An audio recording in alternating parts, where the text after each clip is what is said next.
Well, good morning. It is 5:30 in the morning. Carmen just left for work, and she went over to check the sheep first, of course. It says that Gertrude has just lambed, so we're gonna go over there, see how she's making out with her baby, and maybe there'll be a second one. I guess we'll see. Well, it looks like we missed the big moment for number 2, but she did have 2 beautiful baby lambs, so that's awesome. This one's gonna be a gooder. Looks like it's already trying to suck.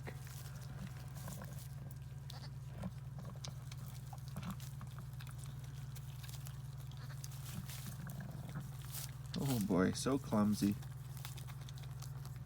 Looks like Mavis and Annabelle have come to congratulate Gertrude.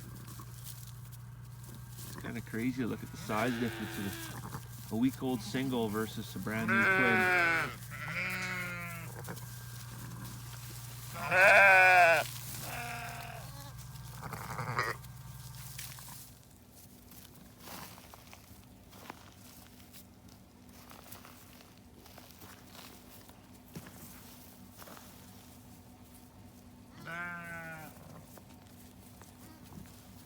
All right, so we're in the kitchen here now, and we're gonna have a little lesson in instant gratification, or in fact, the opposite of instant gratification. So the other day I was in the grocery store and it was almost out of tea, so I stopped, grabbed a box of Red Rose tea.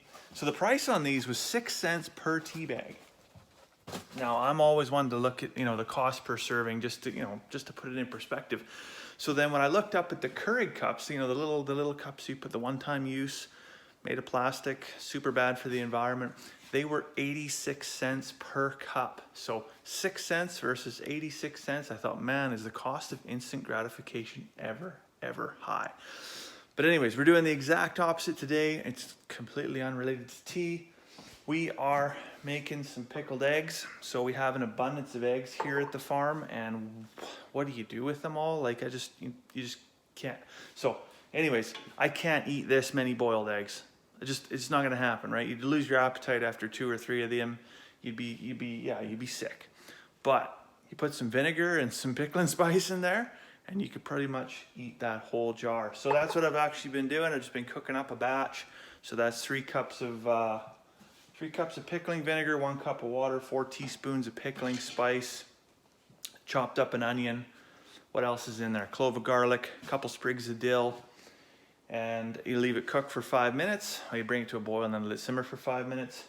And then we're gonna strain off some of the goodies, filter it in there with the eggs, and then pour the liquid over top. Seal it up. And this is where the instant gratification piece comes in, because we don't get to eat it until next weekend. So yes, we have to wait for the goodness. So there is batch number 1 sitting in the brine. So it's ready to go. I'll leave it on the countertop there.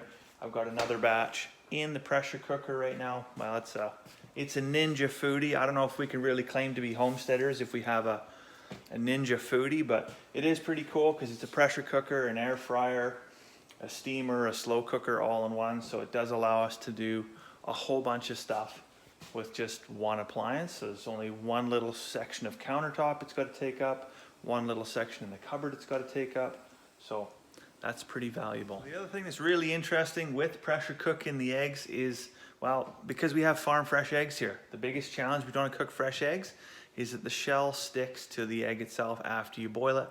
And then by the time you get the shell off, you're really just left with the yolk in your hand, and that's not fun for anybody. But with the pressure cooking, we find, we don't have to leave the eggs sit for a week or 10 days or anything like that. We can just chuck them right out of the hen directly into the pressure cooker. And we put it on for about 20 minutes. So it's a little bit longer than you would usually boil them in the saucepan for. But after 20 minutes in the pressure cooker, chuck them in a bowl of ice, and those shells will come right off. So like I said, we did a batch last night, and they just peel off nice and clean. You'll see there's no egg stuck to that. It's just fantastic. Anyways, so there's your hot tip.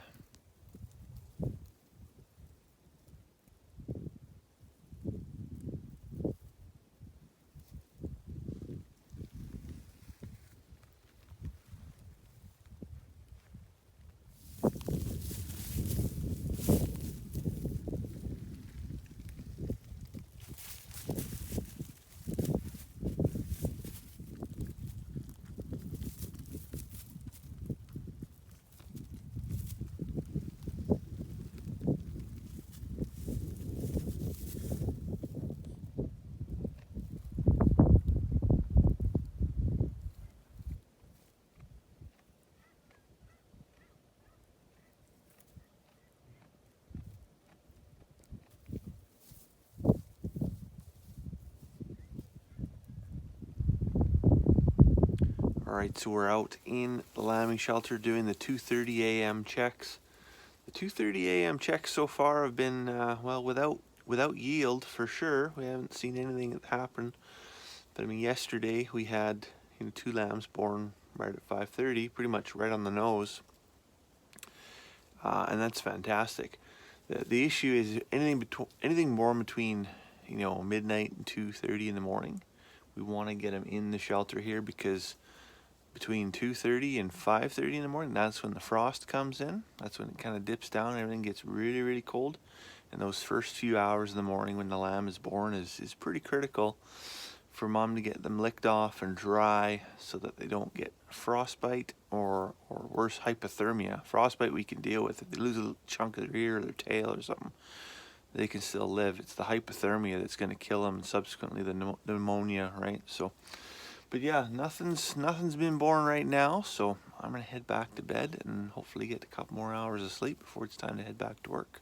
So it's now 5:30 in the morning. Been out, checked the girls, still no babies. You know what? I'm okay with that. I like it when the lambs are born in the afternoon. That way they get some sunshine, they get a drink of milk, they're having a great time. Between 2 and 5 o'clock in the morning, probably not the best time, but anyways, I'm just gonna grab some eggs for breakfast. I'm gonna go inside and fix up a cup of tea, and then it's time to head off to work. So I'll let you go for now. I hope you have a fantastic day. We'll see you tomorrow.